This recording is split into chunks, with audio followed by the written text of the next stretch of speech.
Welcome to మెకా9 TV. ఈ రోజు భౌగోళికంగా ఇండియా వేరు, ఇరాన్ వేరు.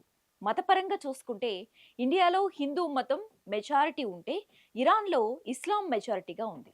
కానీ క్యాలెండర్ను ఒక 4000 ఏళ్ళు వెనక్కి తిప్పితే చరిత్ర పుటలో దాగిన ఒక మైండ్ బ్లోయింగ్ నిజం బయటపడుతోంది. ఒకప్పుడు భారతీయులు, ఇరానీయులు వేరు కాదు. ఇద్దరు ఒకే మూల నుంచి వచ్చిన అన్నదమ్ములు. అవును, ఒకే అగ్ని ముందు నిలబడి ఒకే దేవులను ప్రార్థించిన రెండు నాగరికతలు ఇవి. మన వేదాల్లో వినిపించే పవిత్ర యజ్ఞాన్ని, వారి జరోస్త్రియన్ సాంప్రదాయంలో వెలిగే పవిత్ర అగ్ని రెండు ఒకటే. మన ఇంద్రుడు, మిత్రుడు, వరుణుడు అప్పట్లో వాళ్లకు కూడా దేవుళ్ళే. కానీ కాలక్రమంలో ఒక విచిత్రమైన సైద్ధాంతిక యుద్ధం జరిగింది. ఆ తర్వాత మన పురాణాల్లో రాక్షసులుగా పిలువబడే అసురులు ఇరాన్ చరిత్రలో అత్యున్నత దేవులుగా మారారు. అసలు మన దేవులను వారు రాక్షసులుగా ఎందుకు భావించారు? ఒకే చోట పుట్టిన ఈ రెండు నాగరికతలు ఎందుకు విడిపోయాయి? మిడిల్ ఈస్ట్ యుద్ధం వేళ భారత్ ఇరాన్కు ఉన్న బంధంపై సోషల్ మీడియాలో జరుగుతున్న చర్చలేంటి? రెండు దేశాల మధ్య ఉన్న హిడెన్ మిస్టరీ ఏంటి? మానవ చరిత్రలో భాష, సంస్కృతి అనేవి ఎన్నటికీ ఎప్పటికీ చెరిగిపోని ఆధారాలు. దాదాపు క్రీస్తు పూర్వం 4000 సంవత్సరాల క్రితం మధ్య ఆసియాలోని స్టెపిస్ మైదానాల నుంచి ఒక సమూహం వలసలు ప్రారంభించింది.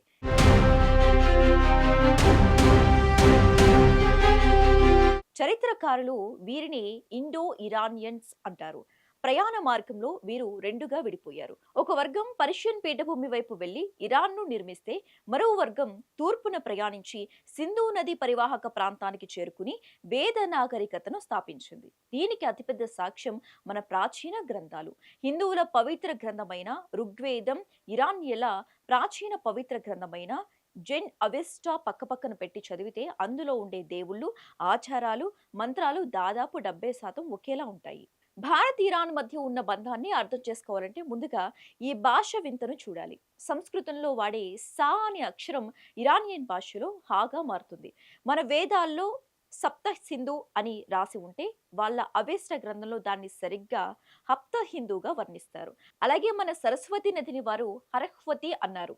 హిందువుల పవిత్రంగా భావించే సోమరసాన్ని వారు మన మంత్రంలో పవిత్రమైన హోమరసం అని పిలిచారు.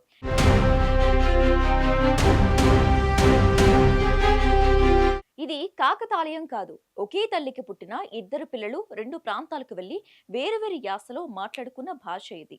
కాలక్రమంలో ఈ రెండు వర్గాల మధ్య అతిపెద్ద ఐడియాలజికల్ సెపరేషన్ జరిగింది.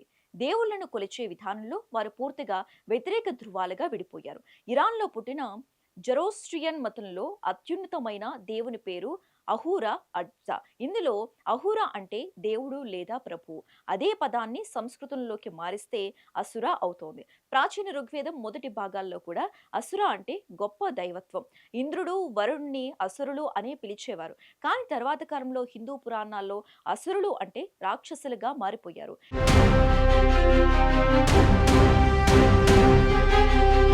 దేవతలు పూజించబడ్డారు. కానీ ఇరాన్లో దీనికి ఖచ్చితంగా రివర్స్ జరిగింది. వాళ్ళు అహురాలను అత్యున్నత దేవులుగా పూజిస్తే, మన దేశంలో పూజించే దైవ అనే పదాన్ని వాళ్ళు దైవ అంటే రాక్షసులు, చెడు శక్తులుగా పిలవటం మొదలుపెట్టారు.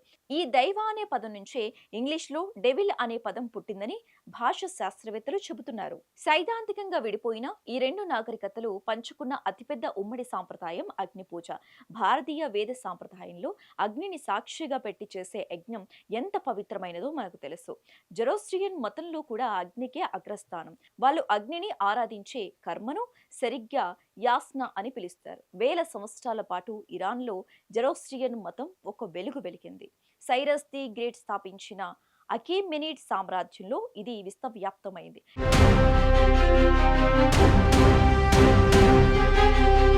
కానీ 7వ శతాబ్దంలో చరిత్ర గతి మారిపోయింది. అరబ్ సైన్యాల దండయాత్రతో ఇరాన్ను పాలిస్తున్న ససానియన్ సామ్రాజ్యం కుప్పకూలింది. ఇరాన్లో ఇస్లాం వ్యాప్తి మొదలైంది. ఈ కఠిన పరిస్థితుల్లో తమ ప్రాచీన జరోస్తియన్ మతాన్ని కాపాడుకోవటానికి ఎంతో మంది ఇరాన్ను వదిలి సముద్ర మార్గం గుండా పడవుల్లో పారిపోయారు. అలా పారిపోయిన వారు ఎక్కడికో వెళ్ళలేదు.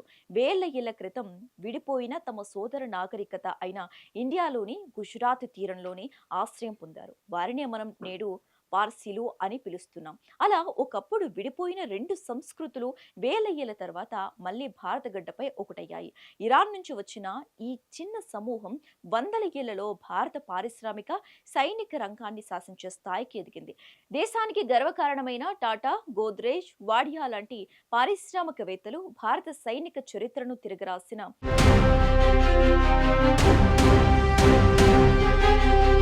Field marshal Sam Manekshaw వీరంతా ఇరాన్ మూలాలున్న ఆ పార్సీ కమ్యూనిటీకి చెందినవారే. కాలం ఎన్నో మార్పులు తెస్తోంది. ఈ రోజు ఇరాన్ ఇస్లాం ప్రధాన మతంగా ఉన్న దేశమైనప్పటికీ వారి ప్రాచీన పార్షియన్ సంస్కృతి ఇంకా బతికే ఉంది. వారు ఘనంగా జరుపుకునే నౌరోజ్ పండుగ పార్షియన్ న్యూ ఇయర్ ఇందుకు నిదర్శనం. స్కిల్ రూట్ ద్వారా మన పంచతంత్ర కథలు పార్షియన్లోకి అక్కడి నుంచి ప్రపంచమంతా ఎలా విస్తరించాయో చరిత్ర పుస్తకాలు చెబుతున్నాయి. రెండు వేరు దారిలో నడిచిన వేదాలు అవేస్టాల మధ్య ఉన్న ఈ అద్భుతమైన బంధం చరిత్రలో ఎప్పటికీ చెరిగిపోదు.